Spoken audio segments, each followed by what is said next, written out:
The Lumi, a new currency from a small village in western Jamaica, could help countries in the Caribbean, Africa and the diaspora to realize their economic and sustainable development goals. The Lumi, which is pegged against solar energy and is endorsed by the African Kingdoms Federation and Eco6 countries, was launched recently, and there's now a major drive to roll out the currency out in Africa and digitally. The Federation has also announced a $6 trillion stimulus package for the African diaspora, Africa and kingdoms on the continent. Well, for more on the Lumi and the elimination of debt in Africa, we're now joined live via Zoom from Munich in Germany by the Prime Minister of the African Kingdoms Federation, Timothy E. McPherson. Chief Timothy, thanks very much indeed for joining us and welcome to the program. Thank you kindly for having me on the show, Peter. It's a pleasure to be here. All right, so you were instrumental in the creation and introduction of the Lumi Digital Currency in Accompong in western Jamaica. What inspired this initiative? It also had real notes in Jamaica. Absolutely. From a perspective of inspiration, let me be candid about this from the very beginning. The Lumi has its roots in climate change. The region of the Caribbean is impacted by climate change more than any other region on Earth. And then after the Caribbean, of course, you have Africa and Latin America, in particular Brazil. And so the Lumi, when it was first put forth by the indigenous administration, was a no-nonsense solution to the very real problem of climate change. All right, so last week we spoke to Queen Sheba, Her Imperial Majesty Queen Sheba III, and she told us that this Lumi is pegged against Africa's biggest resource, which is solar energy. And one might think, why not oil or gold or platinum, which is also in abundance on the continent? Right. Well, indeed, this is a question of monetary policy. We obviously know that in your example, as it pertains to petroleum, that was how the Middle East and the Emirates achieved its wealth in the 20th century. However, we have taken a good lesson from not only our brothers in the Middle East, but also from the international community. And we recognize that in this 21st century, utilizing petroleum energy or nuclear energy or any non-sustainable source of energy to drive an economy is simply not sustainable and will accentuate the tragedy of climate change that we're currently dealing with. And so by looking at the greatest resource that we have in common between the Caribbean, between South America, and between the continent, we simply did our basic financial engineering and recognized that going forward into the future, there is an infinite supply of sun, and consequently utilizing modern technology, such as liquid organic hydrogen containers, we are also able to capture the sun and transport it in the exact same way that oil and gas is transported. And consequently, we were able to build our financial model around solar energy. Not to say that we've excluded wind energy. And as you will appreciate, as it comes to the commodity of gold, of course, the Lumi is also interfaced with 0.2592 grams of gold. So we haven't excluded gold from the equation, but the primary underwriting is achieved within a 100 solar kilowatt structure per Lumi. So when did the rollout of the Lumi commence, and what is the current digital currency's footprint in Africa and the diaspora at large across the world? Well, thank you very much, first of all, for that question, Peter. And let me just start off answering that question by saying the diaspora is extremely excited at the moment about engaging the continent as we approach January 1st of 2021. Now, the whole purpose of Eco6, being the economic community of the sixth region, is to bring economic support and kind of stabilize the continent's economy on the one hand, but also transform it into a global leadership position. And so in our, let me use that word, courting or our courtship with the continent, we recognized that the first footprint that we must bring to the continent is support during this current financial crisis and economic slowdown as a consequence of COVID-19. And the second footprint is, of course, eliminating the continent's debt. So as we approach 2021, in order for us to have a meaningful, symbiotic cooperation, it is crucial that Africa's debt be absolutely eliminated. And we've already made notice of this, as you recall from your conversation with Her Majesty last week. Oh. But if I can just go back a moment to that first footprint, in terms of addressing the issue of COVID-19 and the collapsing economies that we see both on the continent and throughout the diaspora as it relates to the global African family, we have issued a stimulus which was first distributed amongst members of the global African family on October 28th. And the second stimulus issuance was issued on November 28th. And that is a stimulus with a parity value of $100 per month. And within the context of our currency, that translates into 6.26 Lumi per month. And the stimulus will continue for the next 3 years, the next 36 months. And the logic of that is that we appreciate that the impact of COVID-19 will have a debilitatory effect on the global economy for the next 3 to 5 years. And so by utilizing the stimulus, we will be able to drive economic, a basic framework of economic support across the continent and throughout the diaspora. And then, of course, by eliminating the debts, that creates an opportunity for the global African family and the continent proper to focus on this new era of industrialization and, of course, what we call the fourth industrial digital reset and revolution. All right, we'll talk about the debt elimination just now, but I just want to focus a little bit more on the currency itself. So in Akampong, you rolled out physical notes and people could use these notes. The Bank of Jamaica didn't buy into it and some people were skeptical. And I just wonder, how are you going to convince the rest of the world if back home this currency wasn't embraced 100%? Well, let me say this equally candidly. The old order dies hard. And what I mean by that statement is this: climate change is a greater threat to the human family than any nuclear weapon or atomic bomb.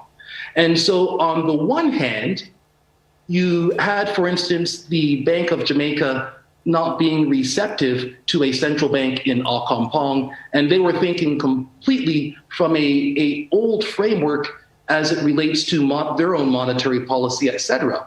But once you calculate the reality of climate change going forward, and the fact that we were ill prepared to deal with COVID-19, it means that we must take a proactive approach to dealing with this not local crisis, it is a global crisis, and it is very real.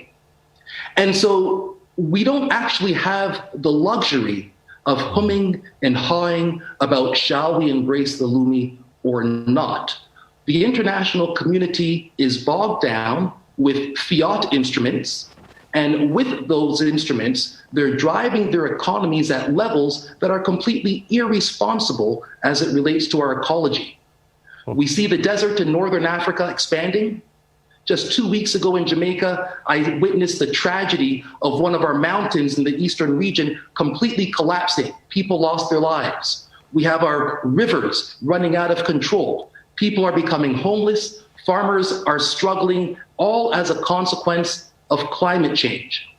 And so in the same way that the international community has been more than aggressive towards dealing with COVID-19, I would say we have to up the ante 1,000-fold in our engagement to climate change, because as it begins to devastate our economy, then it will be too late to respond. So we must be proactive, and the Lumi has taken a leadership role. Indeed, the Maroons of Jamaica have taken a leadership role as an indigenous community to say that enough is enough. We must deal with this topic head on, and we don't have time to discuss old order frameworks. The new order is before us, and it is a new economic order. It is an order in which Africa must take a leadership role. We cannot passively sit back and let climate change devastate the continent. And it is an order in which the Caribbean must take a leadership role, because it is most devastated by climate change. And it is an order in which also South America and all of those Sunbelt regions that are sitting on rising waters must take a non-apologetic leadership role. All right, just before we get into the discussion about the debt elimination, help us understand the difference between the Lumi and other cryptocurrencies like Bitcoin, because there's a lot of debate about digital currencies and their safety, their value, their fluctuation. What's different about the Lumi? Well, first and foremost, you made a comparison to Bitcoin, which would be the wrong comparison, because obviously Bitcoin is a cryptocurrency and the Lumi is issued by our central bank. And so what we recognize is that obviously sophisticated financial engineers have recognized for probably the last 2 decades that fiat currency has no future. And the advent of Bitcoin, Ethereum, and similar crypto instruments is basically an expression by the international community where they say that they no longer have trust in fiat currency. Now, fiat currency is an instrument that has no fundamental underlying value, or rather, no intrinsic value. It is simply listed as legal tender. So when the international community is rushing to create alternative instruments such as cryptocurrency, they are saying they no longer have confidence in that statement of legal tender. They want to see something substantive. They want to see something concrete. They want money to be money again. And so the Lumi comes forth completely different from cryptocurrencies insofar as, if you look at Bitcoin, nobody knows who has issued Bitcoin for that matter. The Lumi comes forth as a central bank issued non-fiat instrument that brings a tangible measure of value and speaks to the world of economics that the African family knows at its best, and that is true bartering value.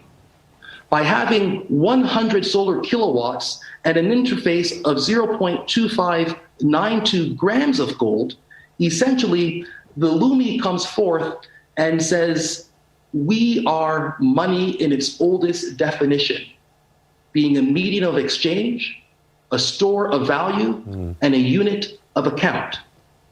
And the international community understands that perfectly well.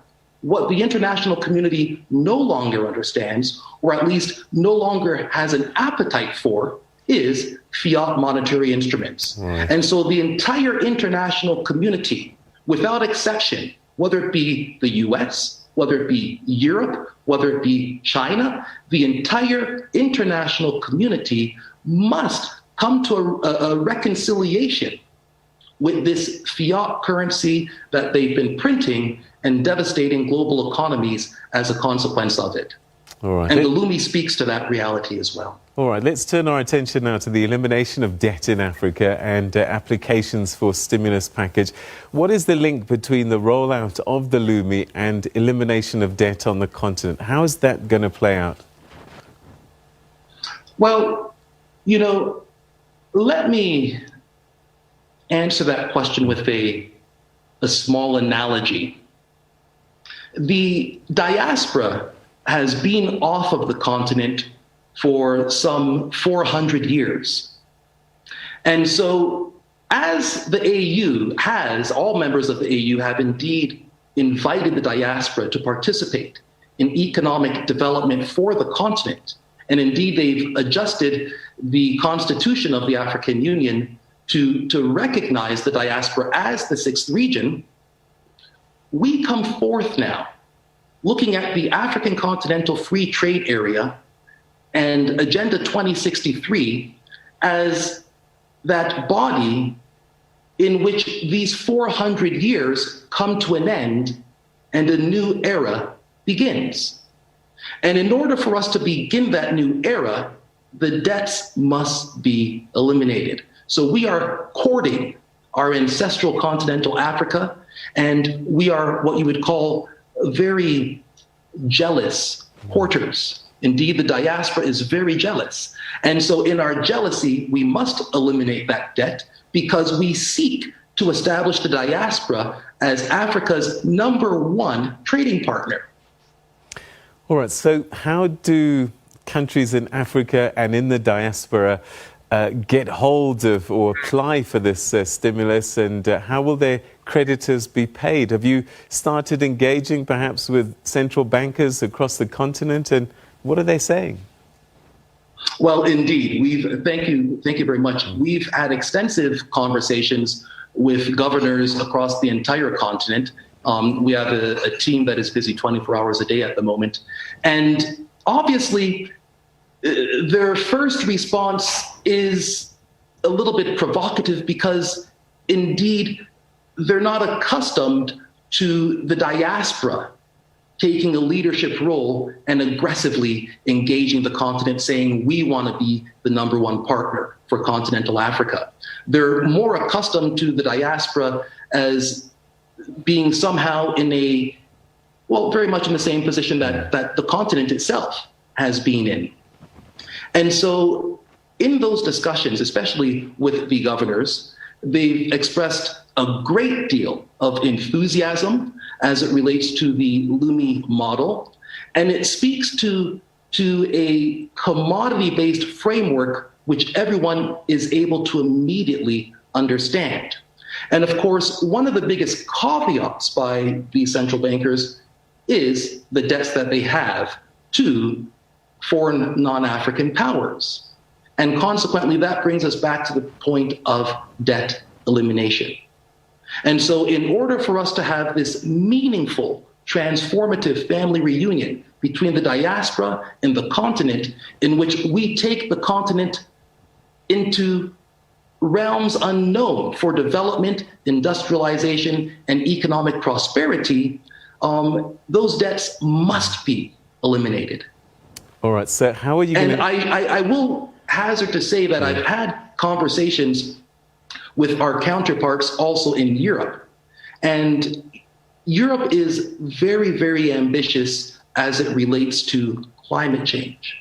And consequently, the reception towards the Lumi has not been altogether controversial. They understand it, and they recognize how it can be beneficial in transforming both the continent's economy on the one hand and transforming Europe's economy on the other hand by creating a relationship, particularly in the sphere of energy, in which while Africa is bringing electricity to the 650 million people that currently live without electricity, we can also be exporting electricity to Europe vis-a-vis liquid organic hydrogen.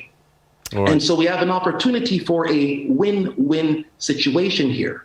And those European leaders who we've engaged with at least are very serious about this topic, and they understand the dynamics. Germany has certainly taken a leadership role, and we know that Denmark is also very gung-ho when it comes to these topics, as is Norway.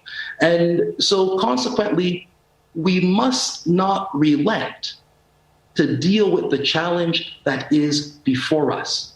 We must tackle climate change spot on the head.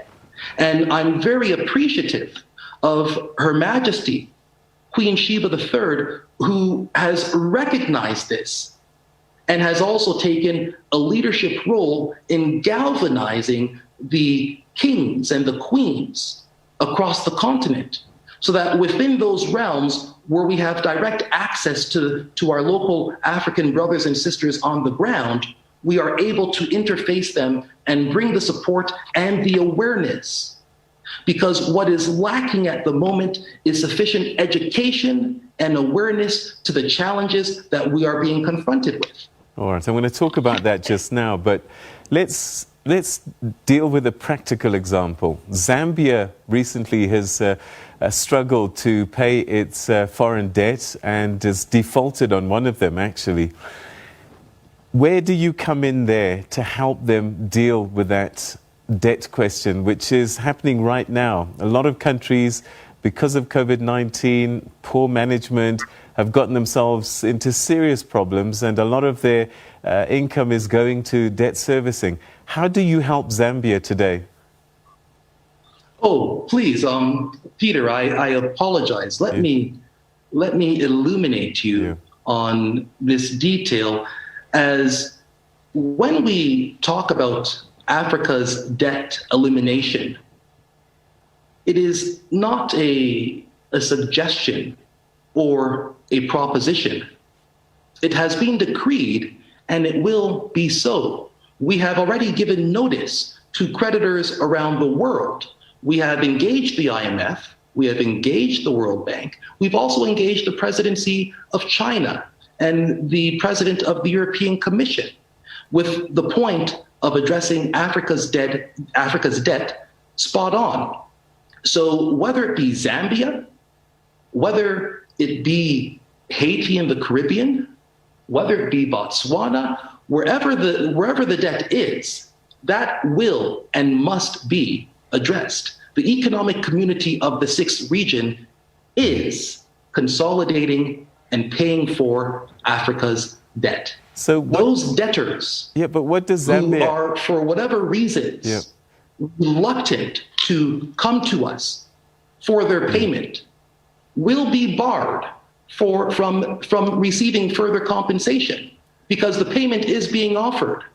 This isn't a philosophical desktop conversation.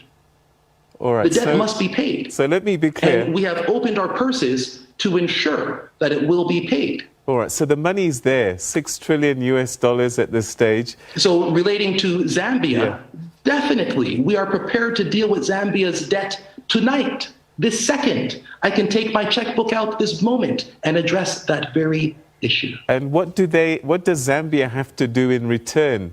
Is there anything that they need to bring to the table?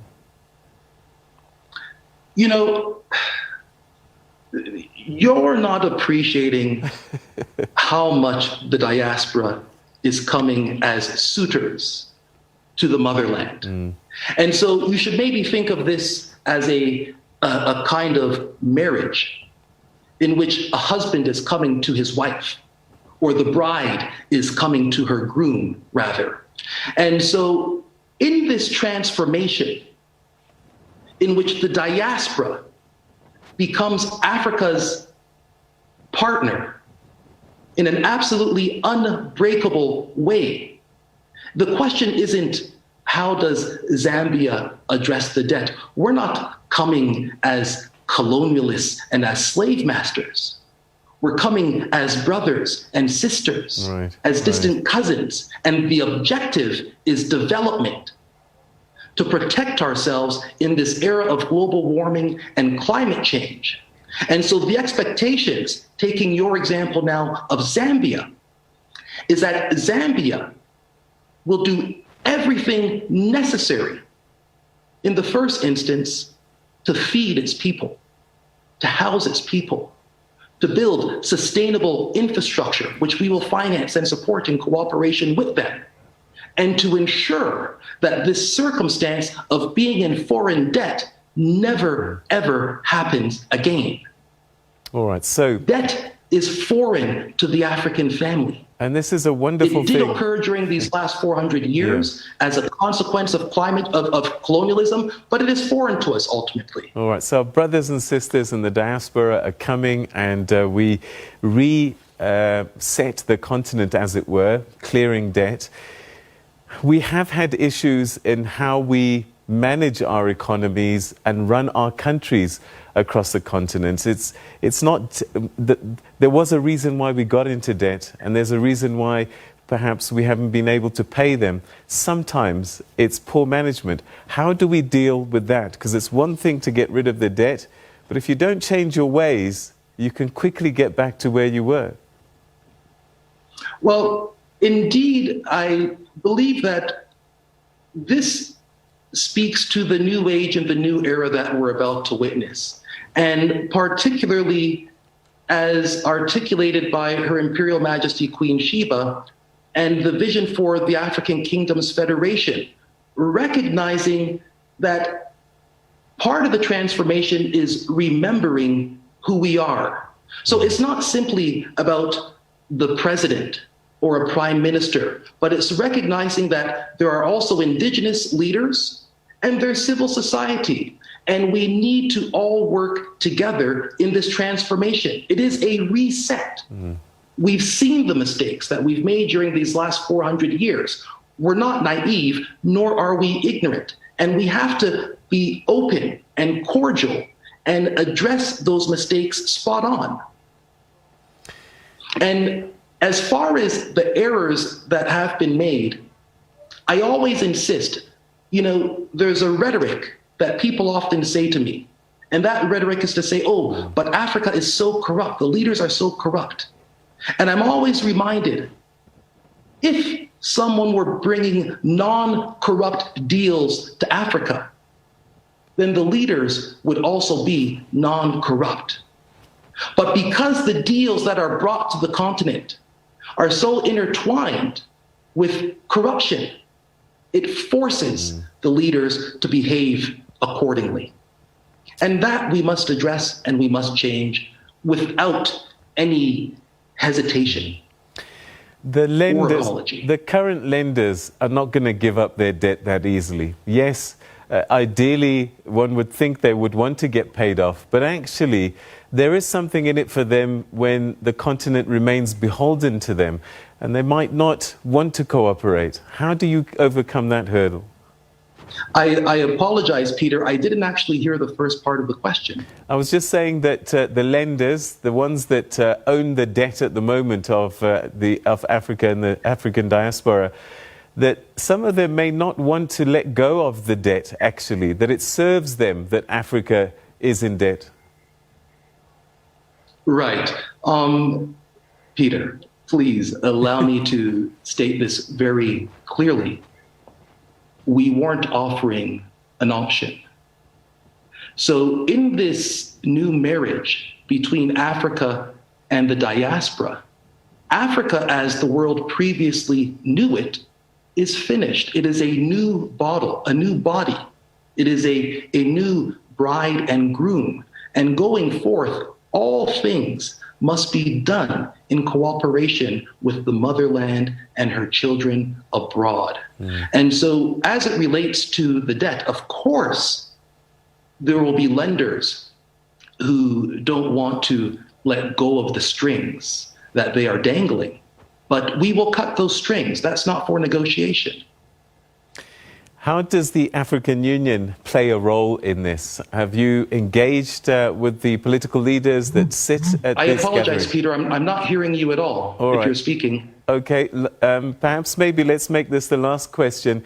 The African Union, how are they playing a role in the rollout of this Lumi and changing Africa and resetting it? Well, indeed, therein is the point. We recognize that the African Union is going through various hurdles and challenges. We have obviously written to President Ramaphosa and debriefed his office and his person directly as it relates to the payment of debt.